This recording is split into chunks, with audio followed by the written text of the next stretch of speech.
Bonjour tout le monde, je suis heureuse de vous retrouver aujourd'hui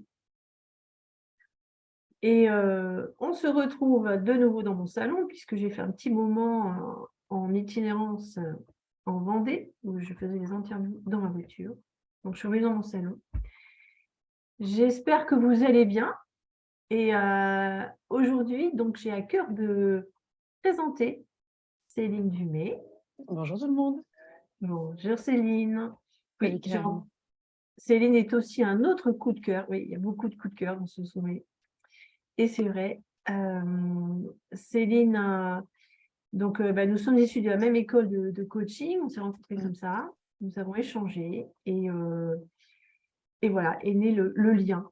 C'est tissé le lien et voilà, Céline donc est psychologue et coach et donc je vais, te laisser te présenter Céline, te Ouais, présenter vraiment le domaine dans lequel tu interviens. ouais. Voilà, D'abord, merci Karine de m'avoir invitée. Je suis très contente d'être avec toi aujourd'hui ouais, moi et je aussi. suis contente de cette rencontre, vraiment. Ouais, c'est une belle Ouais, rencontre. Mm. oui, c'est vrai, ouais. Ouais. Pour me présenter, donc moi je suis psychologue et coach. Mmh. J'accompagne des personnes atypiques, donc à haut potentiel, avec autisme, avec un trouble de l'attention, hypersensible. Ouais, Voilà, et je partage ma pratique entre la psychologie et le coaching au niveau de mes accompagnements. d'accord. Donc en quoi pour toi est-ce important de parler de la différence de l'handicap et des enfants atypiques? Ouais. Hem, je suis contente que tu me donnes la parole sur ce sujet-là au niveau du Mmh. sommet, parce que je trouve que c'est un sujet, essentiel, par rapport au fait d'être parent quand, j'allais dire quand l'enfant naît, mais enfin au fur et à mesure, dans la mesure où moi j'ai commencé, ma vie professionnelle en tant que psychologue auprès Ouais, d'enfants avec autisme.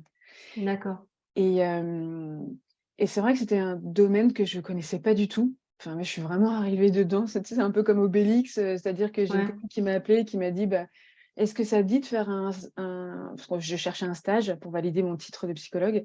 «Ça te dit de faire un stage auprès d'enfants qui ont des troubles du comportement?»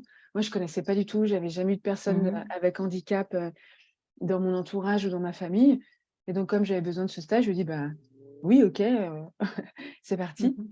Et là, j'ai découvert justement ce que c'était que l'autisme.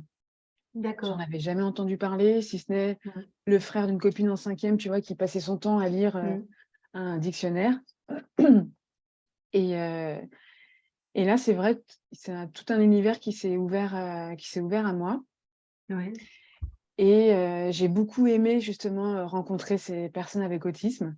C'est vraiment Mmh. un univers qui est différent et que j'ai appris à connaître. D'accord. Et la raison pour laquelle j'avais envie, ouais, je suis contente qu'on puisse en parler, c'est parce que, tu vois, en France, chaque année, il y a à peu près 10 des enfants qui naissent avec un trouble du neurodéveloppement. Donc qu'est-ce qu'on entend D'accord. par là? Tu vois, ça va être des difficultés, ça peut être l'autisme, ça peut être un trouble des apprentissages, donc ce qu'on appelle les 10, donc dyslexiques, Ouais. dysorthographiques, voilà, tous les 10. Ça peut être aussi après heu où la sphère intellectuelle, est touchée. Donc là où on parlait avant de déficience intellectuelle, Ouais. mais ça peut être aussi le trouble de l'attention avec ou sans activité. D'accord. Et 10 des enfants, c'est pas rien. Ben non, Heu, c'est quand même ouais. assez important. Mmh. Alors, c'est tous ces troubles réunis, hein. Ouais. D'accord et justement, quand tu parles de l'univers de l'autisme, est-ce que tu peux nous en parler? Justement, que ça permette de sensibiliser, rassurer ou ouvrir les consciences sur l'univers de l'autisme. Est-ce que tu peux nous faire ton retour, toi? Ouais. Ou Heu, expliquer? déjà, moi, ce qui me semble important par rapport à l'autisme, c'est de dire qu'il y a autant d'autisme, Oui, que de personnes avec autisme. Parce que c'est d'accord. tu vois, quand on va à la télé, soit on peut voir, Good Doctor, donc ça va être, Oui, je sais plus s'il est chirurgien ou médecin en tout cas, enfin, tu vois, qui est hyper intelligent, qui connaît plein de choses. Pardon. Et ou sinon après il y a eu d'autres films où là, on a pu voir des personnes avec autisme qui pouvaient être non verbales, Oui. qui pouvaient avoir des difficultés plus marquées. Et vraiment, enfin, les personnes avec autisme que j'ai accompagnées, aussi bien des enfants que des ados, que des adultes, il y a vraiment différents profils et il y a vraiment différents types de personnes. Et, Mhm. il y a des caractéristiques communes dans l'autisme, mais D'accord. après, elles varient en fonction des personnes. Et D'accord. moi, j'aime beaucoup l'autisme, souvent dans les formations quand je forme, parce que c'est aussi un de mes champs d'action. Euh, je demande souvent aux personnes qu'est-ce que vous aimez dans l'autisme. Et moi, ce que j'aime dans l'autisme, c'est le côté Mm. sans filtre qu'il y a chez les personnes où elles vont te dire les choses, Ah tu oui. vois, euh, oui, sans filtre en fait. Donc, c'est dû à certaines compétences, à ce qu'on appelle la théorie de l'esprit, qui est parfois soit pas développée comme elle se développe dans le cours de Ouais, développement de d'accord. l'enfant. Oui. Mais c'est ce qui fait que la théorie de l'esprit, c'est qu'on va inférer des intentions et des émotions aux autres, en fait. Ça nous permet de comprendre ce que les autres ressentent ou vivent. Et parfois, pour les personnes avec autisme, ouais. Ouais. C'est-à-dire l'empathie? Est-ce qu'on peut parler de l'empathie? Ou c'est pas ça Euh, du tout? c'est pas tout à fait ça, parce que l'empathie, souvent, on va dire, ouais, les personnes avec autisme, elles n'ont pas d'empathie, mais ça dépend des Ben, c'est personnes. ça. J'ai connu des personnes avec autisme qui avaient énormément d'empathie. Ben oui. Euh, mais parfois, ça peut être délicat pour elles de comprendre que quelque chose qu'elles vont dire, ça va pas être adapté. D'accord, ouais. Socialement. Tu vois, un exemple, je me souviens d'une fois où je vais chez une famille, et Mm. donc avant, j'intervenais au domicile des enfants, et on fait toujours un petit point en arrivant, et je dis alors, comment ça s'est passé? Et puis sa mère me dit, bah, la dernière fois, on était dans la rue, puis donc sa fille elle était à l'école, elle était en primaire, et elle venait de voir les leçons sur l'esclavagisme. Oui. Et là, après, elle est dans la rue, et elle voit une personne à la peau noire, et elle dit à sa mère, oh maman, regarde, une esclave! Bon, Ah oui. tu vois, ça, c'est le genre de choses euh, D'accord. qui socialement peut ne pas passer. Mais elle, si tu veux, elle n'est pas en train de se dire qu'est-ce que la personne peut penser de ce que je vais dire à ce moment-là. Mm. Elle perçoit une personne à la peau noire. Elle a vu son cours où on parlait de personnes à la peau noire, les esclaves, etc. Et si tu veux, là, elle fait le lien à ce moment-là, mais Ben elle oui. n'a pas pris en Mm. compte, tu vois, tous les éléments, est-ce qu'elle pouvait faire ou pas. Bon, bah, ce type de situation, ou de pouvoir dire, par exemple, tu vois, une fois, j'étais avec un enfant, et parce que parfois, ils peuvent ne pas repérer, et je lui demandais: «Comment tu sais que c'est moi quand tu me vois?» Parce que parfois, il y a certaines personnes, si tu t'attaches les cheveux, si tu mets des lunettes, avec Ah autisme, oui. elles ne te reconnaissent pas, tu vois? D'accord. Et il me dit: «Mais parce que toi, tu as les cheveux frisés et tu as des grandes dents». Tu vois? La caricature. Bon, bah, tu vois, le Mais bon. côté voilà, côté sans filtre, tu vois, ça j'adore, je trouve ça hyper chouette. Enfin, bah oui, surtout dans l'innocence et l'insouciance, hop, ils Ouais. disent ce qui est, ce qu'il y a là. Mmh. Mais en fait, est-ce qu'on pourrait parler que c'est une forme d'intelligence aussi? Une forme, Bah, parce que oui, tout à fait, mais après pour moi, on est juste des êtres, tu vois, des individus, différents, mm, avec un fonctionnement cérébral différent, et ouais, puis, bah, ce fonctionnement cérébral différent, bah, parfois il s'appelle autisme, parfois il s'appelle trouble de l'attention avec ou d'accord, sans bah oui, hyperactivité, parfois ça va s'appeler, haut potentiel, parfois ça va s'appeler, hypersensible. d'accord, Donc, tu vois, pour moi, c'est des rapports au monde qui sont différents. oui, Parce que chacun a sa manière d'être au monde qui est mm, liée à qui il est en tant qu'individu, et puis oui, parfois c'est coloré aussi par, mm. ce qu'on appelle soit un trouble, tu vois, du neurodéveloppement, ou une différence, cognitive, dans le cas du haut potentiel, par exemple. D'accord. Donc ça, c'était par rapport à l'autisme. Après, tu as parlé l'handicap et les enfants atypiques. Ouais, Est-ce que tu peux aussi nous en parler dans l'handicap? Qu'est-ce que tu veux dire par là? Qu'est-ce que tu mets dans handicap, ouais. par exemple? Hem, dans le handicap, ben, justement, par exemple, l'autisme, c'est un handicap. C'est reconnu comme un handicap. C'est pas une maladie, c'est un Ouais, handicap. Après, je vais parler d'accord, d'atypisme parce ouais, que, tu vois, par exemple, être une personne à haut potentiel, c'est pas mm, reconnu internationalement comme un handicap. ouais, Tu vois? Donc on va diagnostiquer l'autisme, alors que, par exemple, mm, dans le haut potentiel, on va l'identifier. On fait pas un diagnostic parce que c'est pas un handicap.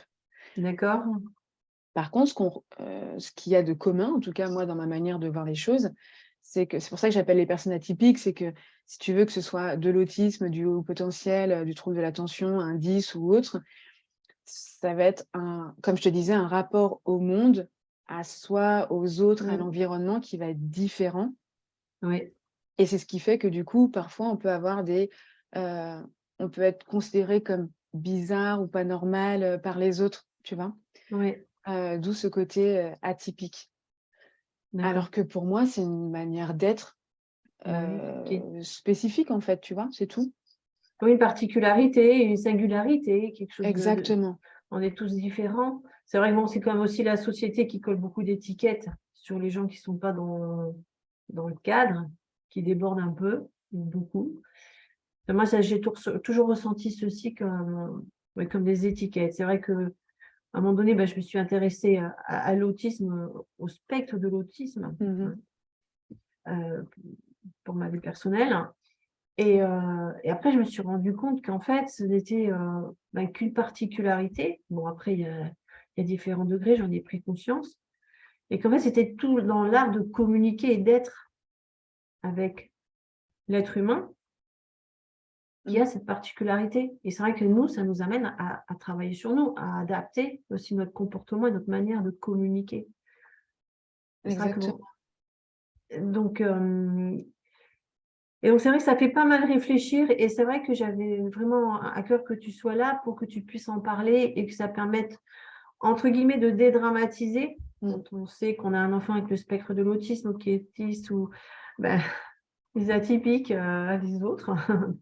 Enfin, HPE, HPI, hein, voilà parce que la société, elle pose tellement d'étiquettes et j'ai ressenti que ça pouvait tellement stresser des futurs parents comme des parents quand on leur pose cette étiquette-là sur leur enfant ou même sur eux-mêmes, que ça peut provoquer ce stress et la peur même peut-être de concevoir ou peut-être même pendant la grossesse, se dire: «Ouh, Ouais, s'il est comme ça, qu'est-ce qui va se passer?»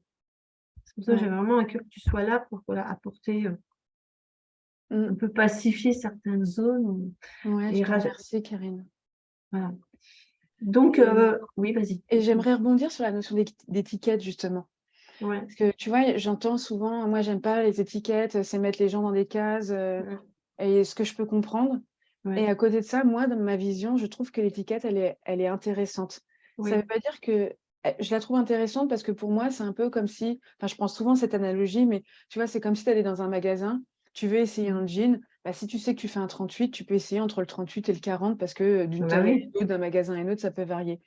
Mmh. Par contre, si tu connais pas et que tu dois essayer tous les jeans avant de savoir celui qui te va à peu près ou autre, tu vois, tu vas prendre du temps. Enfin, pour moi, tu vas perdre Mmh. du temps.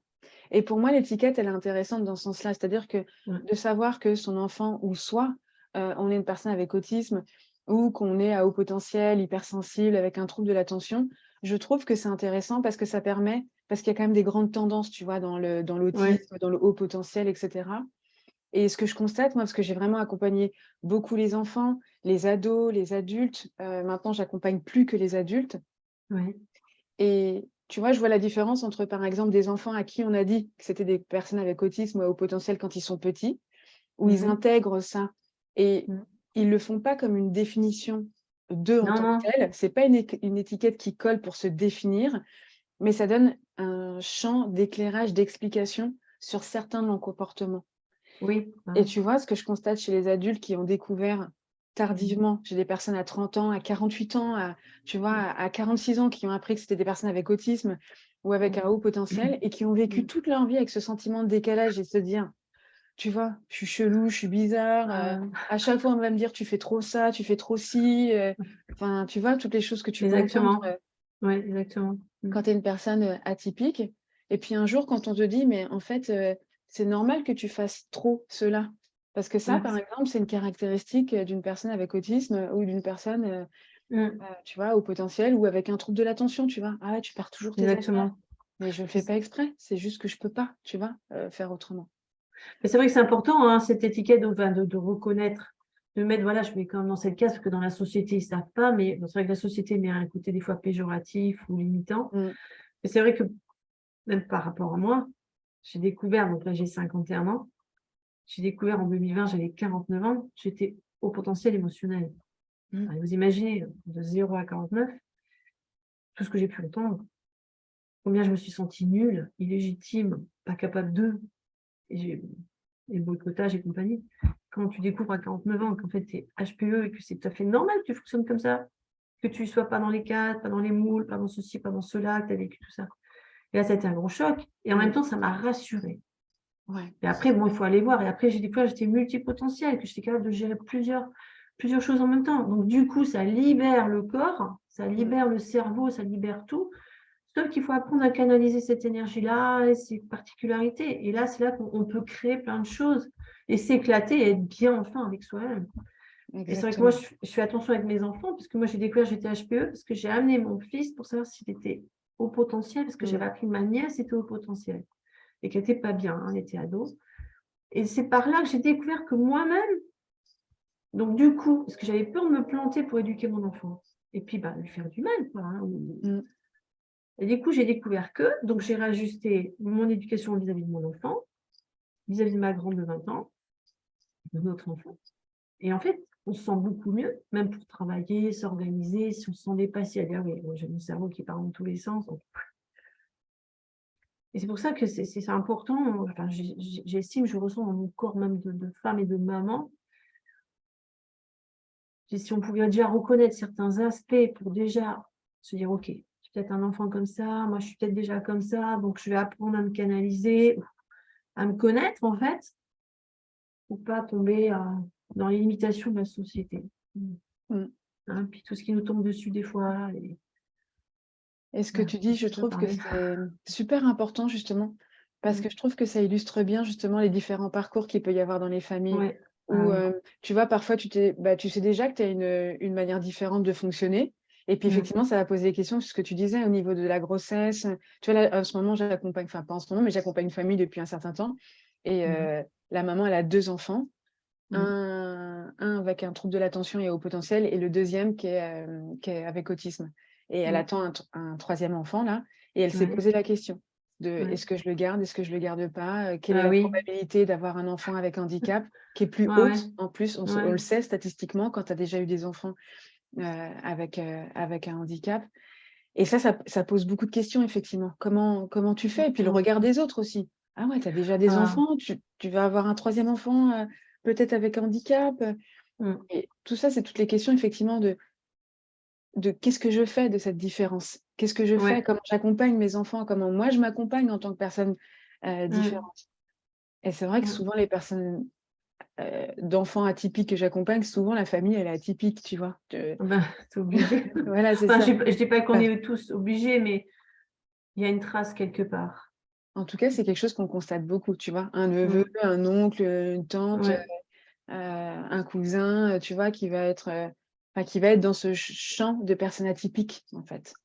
Et c'est vrai que moi, je vois par rapport à ma lignée transgénérationnelle, du côté de ma maman. Quand je lui ai annoncé, je lui ai dit, écoute, maman, j'ai découvert ça. C'est pour ça que je me sentais comme ça, à part de la famille. Papa. Elle me dit, mais de toute façon, dans la famille Karine, il y a beaucoup d'HPE, HPI. Mais elle me dit ça d'une manière. Je ne savais pas avant. Ah bon? Bon, du coup, en fait, tu dédramatises. Tout simplement, là, pendant 49 ans, on ne m'a pas expliqué comment gérer mon cerveau. Donc, du coup, j'ai appris à connaître mon cerveau, comment il fonctionne, on le reconnaît, Et en fait, plus j'avance, et plus tu te rends compte, pendant des années, que tu étais peut-être un parent nul, tu n'as pas fait assez, de ce qu'on connaît. Et là, d'un seul coup, quand tu apprends à gérer l'énergie de ton cerveau et tes différences, tes particularités, et en fait, tu te rends compte que tu as un cerveau performant, tu te rends compte que tu es capable qu'en fait, tu es faite pour être dans la hors norme, en fait. Bon, c'est vrai, moi j'ai 49 ans, j'essaie de rattraper le passé. Bon, c'est comme ça. Mais je me dis, voilà, si les futurs parents prennent conscience de ça, avec tous les outils de communication qu'il y a et d'éducation qu'il y a maintenant, où tout évolue, je suis waouh, déjà pour le futur parent, si c'est une maman qui se découvre HPE ou HPI ou autiste ou quoi, elle sait ses particularités, elle va mieux gérer, je pense, aussi accueillir mieux sa mère à l'intérieur, qui elle est, pour être avec son enfant, et même le papa, voilà. Voilà, je trouve que c'est super important et d'autant plus que plus on va avancer, plus les enfants, ils vont être des HP, même avec des hypersensibilités, tout est en train d'évoluer, avec plein d'intelligences différentes et que nous avons, nous les adultes, à nous préparer à les accueillir, ces enfants-là, pour ne pas les mettre dans des cases et les limiter dans ce qu'ils sont capables de faire. Ouais. C'est tout ça aussi la quintessence de la naissance, c'est-à-dire prendre conscience que l'enfant qui arrive est un être humain à part entière, avec une forme d'intelligence, une forme de comportement, d'être, de câblage, Mm. et que voilà, on n'a pas à les enfermer dans ce qu'on croit être la normalité.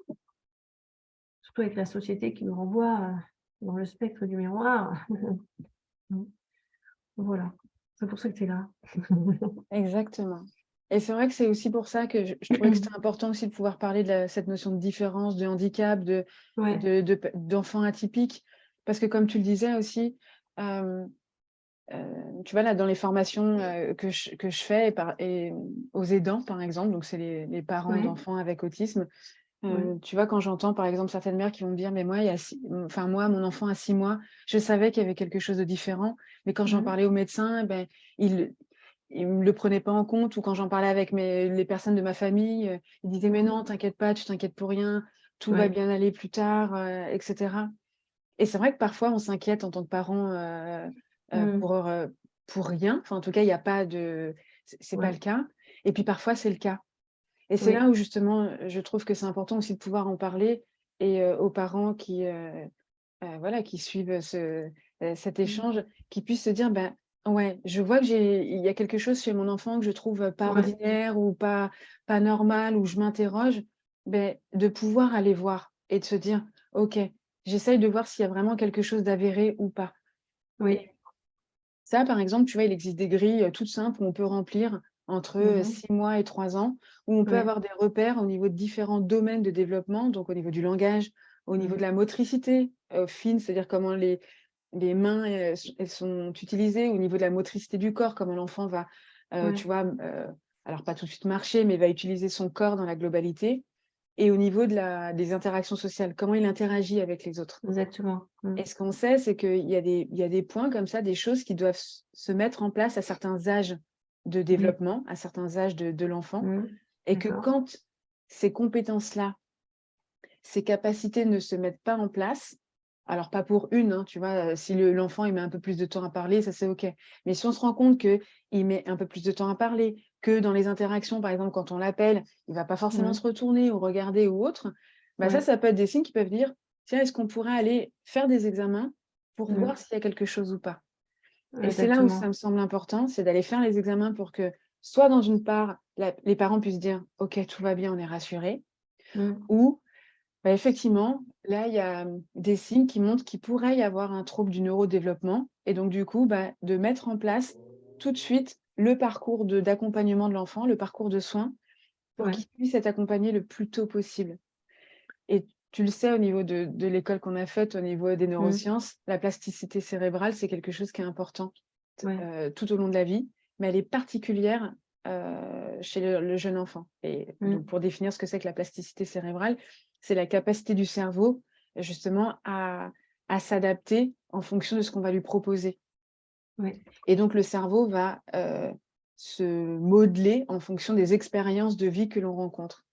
Et Mmh. donc, si on apprend à un enfant, par exemple, à l'aider à parler, eh ben, avec de la rééducation, avec une orthophoniste, ou de travail avec un psychologue ou avec un psychomotricien qui va être au niveau du corps, eh ben, justement, le retard que l'enfant heu, a eu, on va pouvoir le travailler pour lui permettre de récupérer toutes ces compétences-là. Ouais. C'est vrai que moi, ça me fait penser à mon petit garçon, hein, parce que bon, il y Ouais. a 8 mois pour, suite à un vaccin, bon, il a réagi, comme ça, et donc il y a eu un changement de comportement radical, hein. Il commençait à se balancer, à se taper contre le mur. Elle avait 8 Mmh. mois, et c'est là que moi, j'ai fait des recherches. Je sais pas, c'est pour dire aussi de lever le tabou dans nos ressentis en tant que mère, Mmh.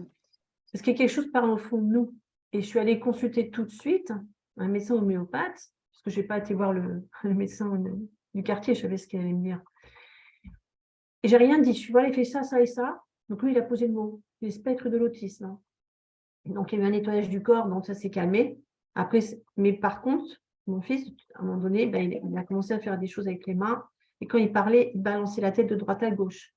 Et c'est une maman qui m'a dit, qui est autiste, Asperger, Mmh. on dit? Enfin, Asperger, ouais. avec, Mmh. l'espagnol, des fois, au niveau des prononciations, qui m'a dit: «Bah, là, Karine, il est en train de réguler son cerveau. Avec les mains, il régule son cerveau, donc laisse-le faire, t'inquiète pas». Je suis OK, et ça s'est passé, en fait. Donc, des fois, je vois quand il est énervé, il fait des choses avec ses mains, toujours les mêmes mouvements, et avec les pieds. Je dis, bon, là, il régule son cerveau. Alors, j'avais informé son papa, parce que je suis séparée du papa. Bon, il regarde un peu bizarrement, oui, tu es sûr et tout. Et je me suis dit, moi, je m'en moque, en fait. J'ai levé le tabou au fond de moi-même et avec mon fils, donc je ne lui ai pas dit. Et je lui ai dit, bon, ok, il fait ça, donc je dédramatise. Après, je fais attention si ça ne se développe pas plus. Et là, je vois en ce moment, quand il est concentré sur quelque chose, et tu peux l'appeler 10 fois. Après, tu vois, je suis encore dans une autre étape. Et c'est pour ça que je me suis dit, bon, il faut vraiment lever le tabou. Parce que je pense qu'il y a quand même aussi pas mal de tabous dans notre société. Ouais. Entre mettre un tabou et coller une étiquette, et on t'enferme dedans. Alors qu'en fait, c'est toute une possibilité, un champ des possibles, en fait. Voilà. Exactement. Et ce que tu dis là, le ressenti interne, et ça me paraît essentiel. Ah oui. Ouais. Et lever le tabou aussi, ça me paraît essentiel aussi d'aller se former, d'aller comprendre qu'est-ce que c'est que j'ai un enfant qui a une différence, un handicap ou une différence et qui est atypique. Qu'est-ce que c'est et comment je peux l'accompagner justement dans sa compréhension pour que, en tant qu'enfant, en tant que adulte en devenir, il puisse après apprendre qu'est-ce que c'est que sa singularité, comment il peut justement la réguler, faire avec, tu vois, apprendre et pas être contre lui, parce que quand tu as vécu 49 ans sans savoir ou autre, souvent tu es contre toi, parce que tu te dis attends, moi je fais pas comme les autres, c'est pas normal, moi je comprends pas, c'est facile pour moi, c'est pas facile pour les autres, je comprends pas ça, c'est facile pour les autres, moi j'en chie. Puis tu te dissocies, hein, puis tu attires des relations toxiques en plus. Donc, pardon, je t'ai coupé. Non, mais je t'en prie. J'avais fini, je crois. Mais ouais. Oui, c'est vrai. Donc après, il y avait une autre question. C'était, as-tu quelques clés à transmettre aux parents autistes, HP, atypiques, tous les profils qui soient? Et de l'autre, c'était, as-tu des clés pour les parents qui ont des enfants atypiques, avec un handicap ou autistes? Ouais, d'accord. Pour faire le lien avec ce qu'on vient d'évoquer, pour les parents qui ont un enfant atypique, ce qui me semble important en tout cas, c'est de pouvoir être entouré de personnes qui vont pouvoir les booster, les soutenir et donc leur permettre d'être formés, d'avoir de l'information et de se sentir aussi entourés et soutenus. Parce que quand tu es parent d'un enfant atypique et que tu as dans ton entourage pas d'autres parents qui partagent cette expérience-là, parfois ça peut être compliqué, tu vois. Parce que des choses, j'allais dire toutes simples, qui sont pas du tout simples, mais quand tu es parent et que ton enfant il se développe bien, tu dors pas pendant les premiers mois, allez, la première année. Mais parfois, quand tu es parent d'un enfant atypique qui ne dort pas, tu dors pas, mais ce que tu vis, enfin ce que vivent les parents sur la première année, eux, ils le vivent pendant 3 ans, 5 ans, 10 ans, tu vois. Ou des choses, ce que c'est que, par exemple, tu es en train de faire tes courses et puis tu as ton enfant qui se met au sol parce qu'il a vu quelque chose qu'il voulait et que là, absolument, il veut aller chercher ça et qu'il ne veut pas faire autre chose ou qu'il n'arrive pas à se concentrer, à rester à côté de toi ou autre, et qu'il fait une crise ou qu'il n'est pas bien ou autre. Et, tu sais, tu peux avoir le jugement des autres personnes qui vont le regarder. Oh, il est mal élevé, lui. Non, il est juste autiste ou il a un trouble de l'attention, ou tu vois. Et je pense que quand on peut partager ces expériences-là avec d'autres parents qui vivent la même chose, ça fait du bien. Donc d'aller se rapprocher d'associations, tu vois, par exemple. Ça peut être aussi d'être accompagné par des psychologues. Avant, par exemple, ce que je fais toujours aussi, mais un peu moins, je faisais de la guidance parentale. C'est-à-dire que là, vraiment, on va être dans un échange où, avec le parent, on va réfléchir ensemble sur comment aider l'enfant à se réguler ou à développer des capacités d'autonomie, par exemple, tu vois, qu'il n'a pas par rapport à d'autres enfants à son même âge. Donc, ça va être d'aider les parents au niveau de la guidance parentale. Mais ça peut être aussi d'aider les parents justement par un accompagnement de psychologie coaching, comme moi je peux proposer, mais il y a plein d'autres types d'accompagnement. Et justement, en tant que parent, de renforcer ses compétences, d'aller chercher ses ressources, de savoir comment faire à ce niveau-là, tu vois. Et l'accompagnement par un coach, ça peut être, un psychologue ou un professionnel en tout cas, qui connaît ça. Ça peut être quelque chose que je recommanderais pour pas rester seul, se former et être accompagné et être boosté et être guidé quand il y a besoin. Parce que c'est vrai, en même temps, aux parents, ça va lui apporter de la sécurité, de la confiance et de l'autonomie. Il va dire, voilà, en même temps, j'ai toujours ma place de parent. Exactement. Bon, j'ai un spécialiste qui est avec moi pour nous accompagner et aider mon enfant, mais en même temps, je vais acquérir des outils pour avoir à la maison, moi, gérer la base. C'est ce que je me disais, au moins que je sache, moi, la base. Je n'ai pas la science infuse, même si je me forme, hein. Mais je me suis dit, voilà, au moins que j'ai des clés tout de suite. Et après, si ça prend de l'ampleur, bon, après, bien sûr, il y a toujours le spécialiste. Mais et je trouvais que c'était très important, déjà pour que le parent soit sécure, comme ça, quand le parent il est sécure au fond de lui-même, ben, l'enfant, déjà, il sent que son parent est sécure, donc il sait que il sent encore moins en insécurité. Et ça, je trouvais que c'était super important d'en parler, quoi, hein, Ouais. de tous ces profils. Après, il y aurait d'autres clés, Céline Bah, je dirais après, quand on est un parent atypique, avec ou Ouais, sans enfant atypique, un adulte atypique, ouais, mais en tant que parent, c'est aussi de connaître son mode de fonctionnement. Parce que ouais, ce que je peux constater chez les personnes, tu vois, qui viennent en consultation, hein, mmh, elles arrivent à des moments où ça peut être difficile pour elles. mmh. Et, et l'élément commun que je trouve à toutes ces personnes-là, c'est justement le fait de ne pas connaître son mode de fonctionnement, où là, il va y Ouais, avoir de la culpabilité, ah ou oui, tu vois de la différence. Ça me fait penser à une autre jeune femme là, que j'accompagne qui a 34 ans, qui a un petit bout d'un an et demi, mmh, euh, et son conjoint est atypique aussi.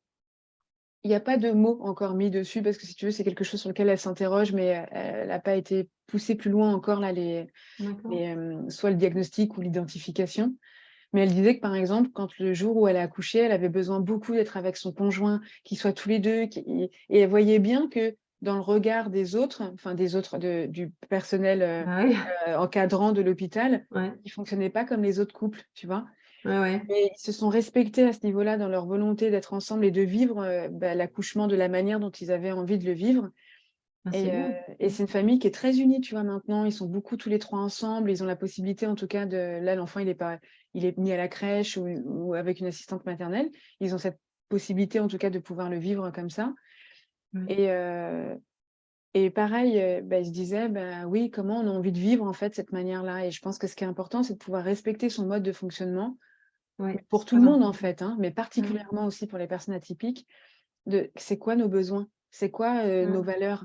Quelles sont les limites ou quelles sont les circonstances dans lesquelles j'ai envie d'évoluer? Et plus on ouais, se connaît et plus après plus on est aligné et plus c'est facile après ouais, de, c'est de vrai. vivre, sa parentalité, de se vivre en tant que personne, Mmh. différente des autres. Donc ça, ce serait vraiment la première clé, de bien se connaître. Ouais, c'est vrai que c'est assez important, hein, parce que, bah, pour l'avoir vécu, Ouais. quand tu sais déjà comment tu fonctionnes, bah, ça te rassure et vis-à-vis de tes enfants, ben, quand tu sais comment tu fonctionnes, tu dis: «Bon, peut-être que s'il fonctionne comme ça, il y a peut-être quelque chose chez mon enfant». Mmh. Ouais, c'est sacré quête et je me dis aussi, que ça peut aussi éviter de partir en burn-out parental, Ouais. en dépression postpartum aussi ou Mmh. déni de grossesse.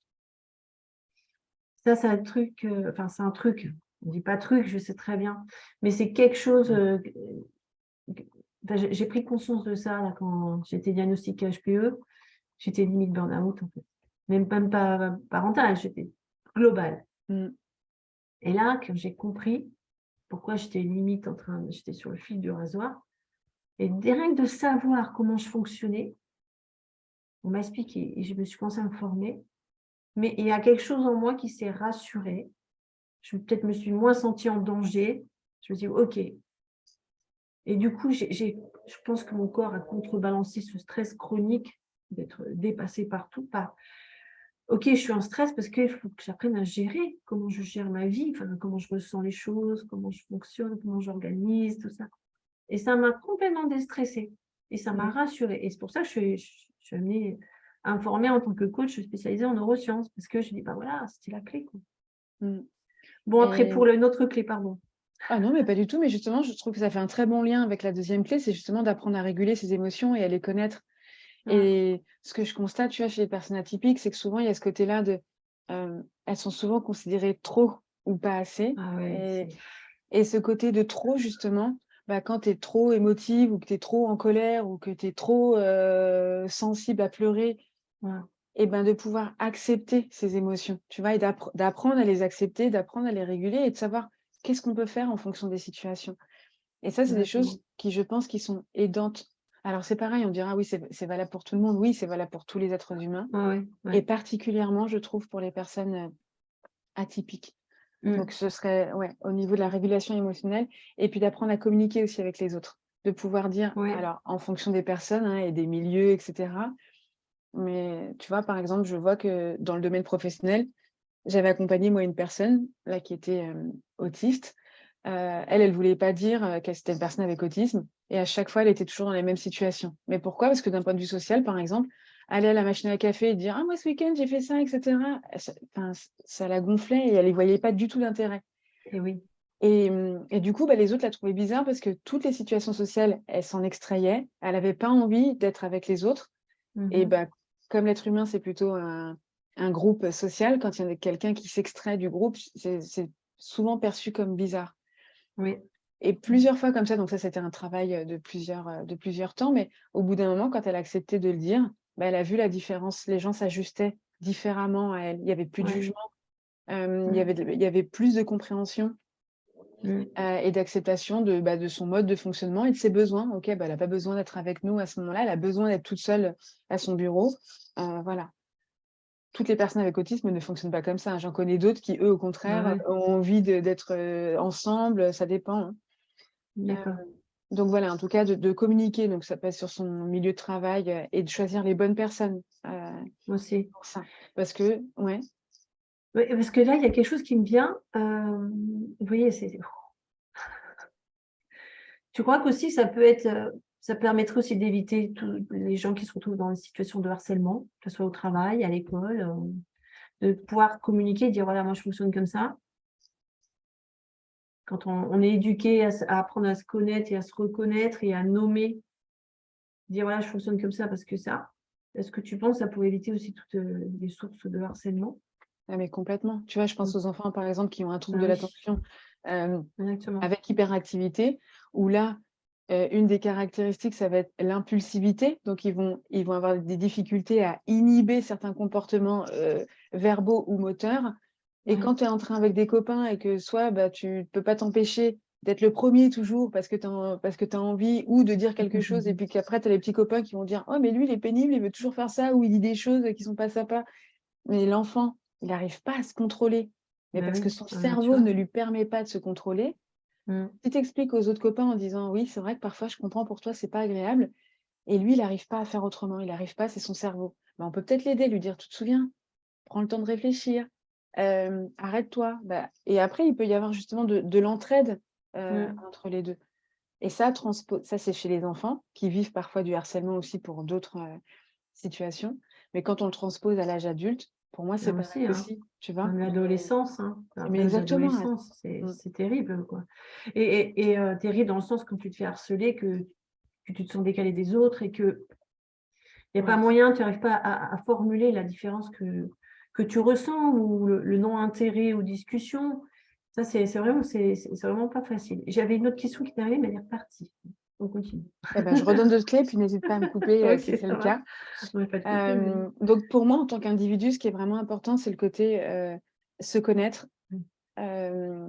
apprendre à réguler ses émotions, à les accepter et à faire avec, et puis, la communication. Ça, c'est vraiment les 3 piliers, tu vois, que moi Mmh. que j'accompagne dans les séances justement avec les personnes. Mmh. Et j'allais dire aussi tout à l'heure, là, pour prendre un exemple, une personne à haut potentiel, quand elle a beaucoup de capacités et qu'elle fait beaucoup de choses, bah, tu vois, par exemple, sur un milieu professionnel, parfois, c'est mal perçu. Parce Ouais. que la personne, elle a à peine fini quelque chose, elle est déjà sur autre chose, ou elle pense à différentes choses, ou elle va Mmh. mettre le point sur la chose qui ne va pas dans le service et que les autres n'ont pas forcément envie qu'on en parle. Hem, mais tu vois, le fait de pouvoir Ah expliquer ouais. et de Ouais. pouvoir se dire comme on est, ça, je pense que c'est quelque chose en tout cas, moi, je prône plutôt cet aspect-là. Alors après, d'un Mmh. professionnel à un autre, il va y avoir différentes choses. Après, ça ne veut pas dire, je vais le crier à tue-tête, «Je suis une personne à haut potentiel, Non, je non, suis bah non, parce que autiste, je suis TDAH». Enfin, non, tu vois, non. c'est pas ça. Mais c'est d'expliquer pour pouvoir Mmh. s'ajuster, en fait, entre Heu, individus, dans le couple, dans la famille, dans le milieu du travail, avec mmh. les amis. Ça, pour moi, ça me paraît, essentiel. Mmh. Et justement dans l'essentiel, voilà, c'est ce que je voulais te proposer, enfin te poser comme question. C'est justement peut-être intervenir au niveau de l'éducation des enfants comme l'éducation des professionnels de la petite enfance, des maîtresses, hein, des professeurs, de se former à reconnaître les différents profils, pas pour accompagner spécifiquement l'élève à l'école, mais déjà de dire, ah là j'ai affaire à un élève qui a peut-être ce profil-là, peut-être avoir une autre approche. Parce que moi j'avais vécu ça quand j'étais en terminale avec les fameux cours de mathématiques que je trouvais inutiles. Et j'ai un prof de maths qui m'a expliqué pourquoi c'était utile dans la vie. Et de là, j'ai complètement changé de note, en fait. Ouais. Et Ça je me donnait du disais, sens. ah oui, oui, et tout de Mm. suite, j'ai compris, quoi. Ça connecte mon cerveau et c'était bon. Et c'est vrai que même au niveau des assistantes maternelles, parce que j'étais assistante maternelle pendant 9 ans, voilà, il y avait des enfants qui réagissent différemment, mais tu expliques aux autres pourquoi ils réagissent comme ça. Et du coup, tu vois, il y a cette empathie, compassion, compréhension qui se tisse. Et Mm. même les petits-enfants, après, ils peuvent formuler leurs émotions. Et je pense qu'au niveau des professionnels, il doit y avoir plus d'éducation à ce niveau-là. Je Donc, partage ton avis. Après, c'est fait à ouais, certains endroits, dans d'autres, c'est moins fait. Ça ouais, dépend des établissements, ça dépend des personnes. Là, il y a beaucoup de facteurs individuels qui font la différence, du coup, tu vois.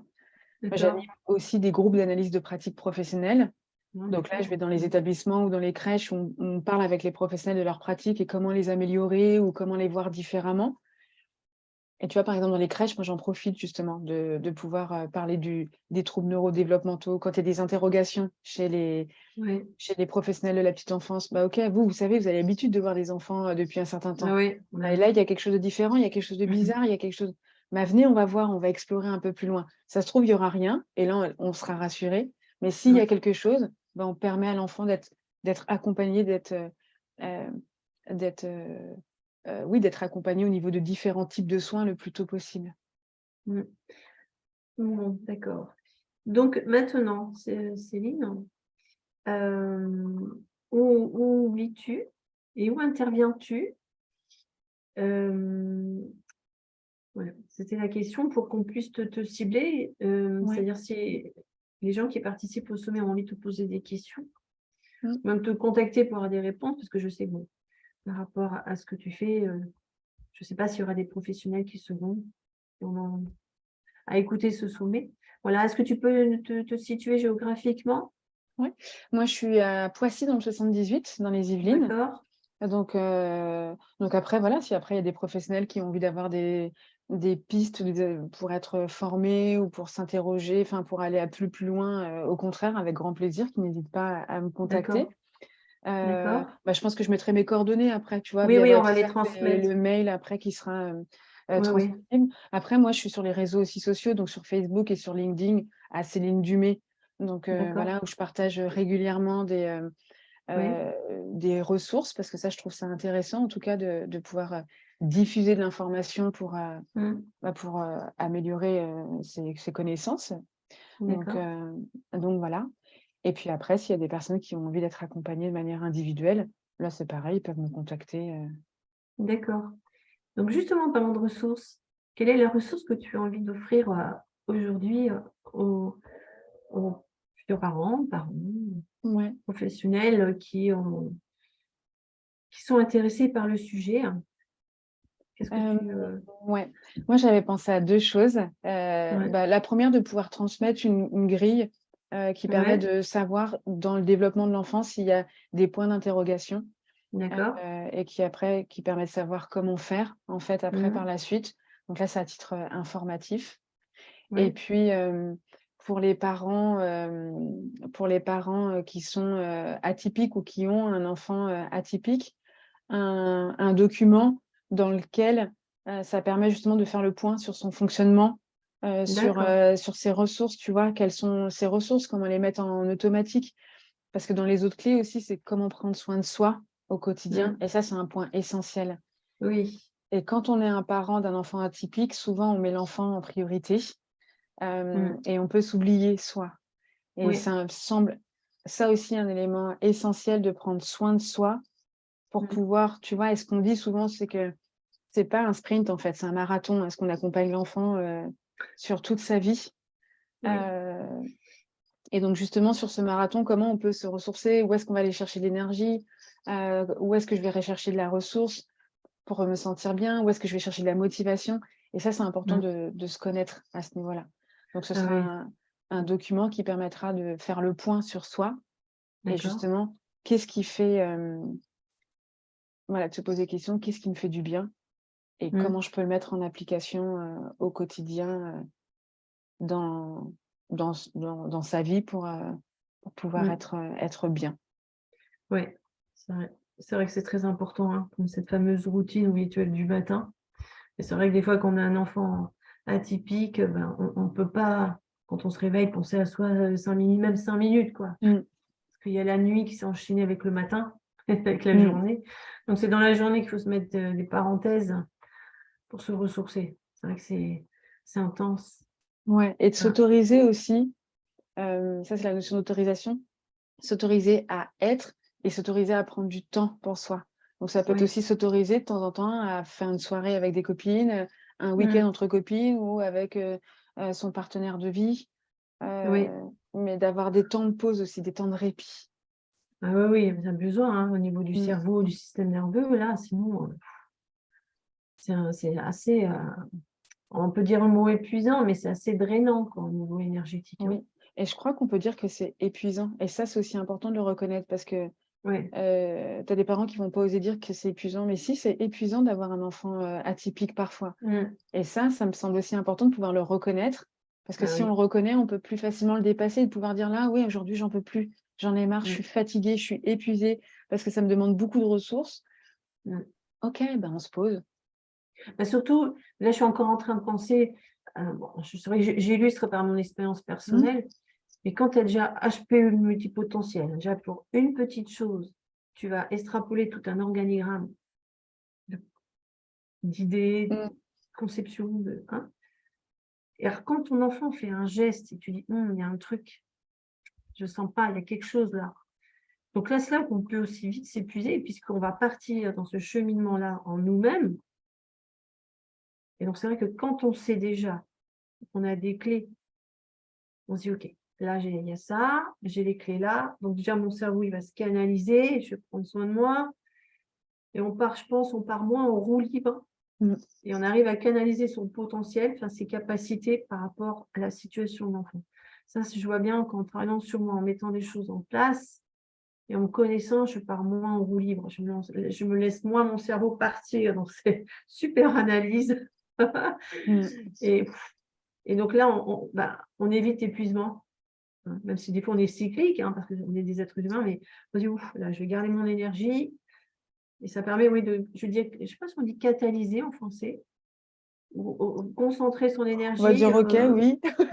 Catalyser. parce que c'est un mot qui vient en espagnol, c'est mi-français, mi-espagnol. Voilà, je récupère de l'énergie, je la recentre, je Mmh. la remets dans mon corps, dans mon cerveau, Canalise, oui, canaliser, oui, il y a non? canaliser, mais je vois, il y a un Catalyser? catalyseur, je sais, comme un tuyau qui reprend et qui réattire. Bon, vous voyez, ça, c'est une Voilà, conception du cerveau. Illustration. c'est le moment, manque de vocabulaire. Voilà. Ah ouais, c'est incroyable. Des fois, tu fais des connexions, tu dis: «Bon». Des fois, moi, je préviens mon entourage, je fais: «Bon, voilà, un petit peu l'imagination qui». Mais bon, j'accepte mon cerveau, je récupère, Mmh. je le ressens. Exactement. Voilà, donc est-ce que tu aurais un message pour, clôturer cet échange, Céline? Moi, ce que j'aurais envie de dire, c'est, ouais, embrassons et aimons la différence de parce qu'on est tous uniques Ouais, et moi, le message fort que j'aime bien, moi, en tout cas, c'est unique et authentique. C'est ouais, comment, dans son unicité, on peut être, bah, soi, sa singularité, comment on peut l'exprimer et vivre bien mmh, avec et comment on peut être authentique, c'est-à-dire s'autoriser à être ce que l'on est avec les autres. Donc ce merci serait beaucoup. ça. Merci beaucoup. Merci beaucoup Karine, vraiment. Merci beaucoup, Céline. Oui, merci beaucoup pour cet échange et puis, eh ben, j'espère, enfin, nous espérons, je sais au nom de tous les thérapeutes, Mmh. bah, que tout ce qu'on peut vous apporter et là, avec l'échange de Céline, qu'on a pu vous peut-être vous enlever une couche ou comment dire, vous alléger quelque part, hein, avec toutes ces informations. Mm. Donc, je te dis à bientôt, Céline, parce qu'on est Ouais. toujours en contact. Avec grand Et, plaisir. et à chaque fois, voilà ce que je rajoute. Je dis, voilà, après cet échange, si vous avez des questions, des suggestions, des besoins, n'hésitez pas à les inscrire dans la zone commentaire qui est en dessous de l'interview et à voir si nous pouvons organiser un webinaire pour répondre à vos questions en Ouais, direct. super, très Hein. bonne idée. Mm. Voilà, et comme ça, au moins, ça pourrait être ciblé tout en étant général. Donc, je vous invite à les inscrire en dessous. Il y a une zone commentaire et allez-y. Je reçois les informations, je vais concentrer et après, on pourra mettre en place dans les semaines qui suivent des webinaires pour répondre à vos questions, à vos besoins, Génial. à vos interrogations, vos suggestions peut-être aussi. Faire peut-être créer même un échange entre professionnels. Qui sait, hein. Donc, voilà. En Exactement. attendant, oui. En attendant, je souhaite que vous preniez soin de vous. Apprenez donc à vous connaître et acceptez vos différences et surtout prenez soin de vous et de vos enfants. Alors, je sais bien qu'on le fait de manière naturelle, mais avec une ouverture d'esprit pour être, je pense, plus en paix dans notre esprit. C'est ce qui me vient. Voilà. Merci. Merci à toi, Céline. Et merci à vous tous et à bientôt. Au revoir.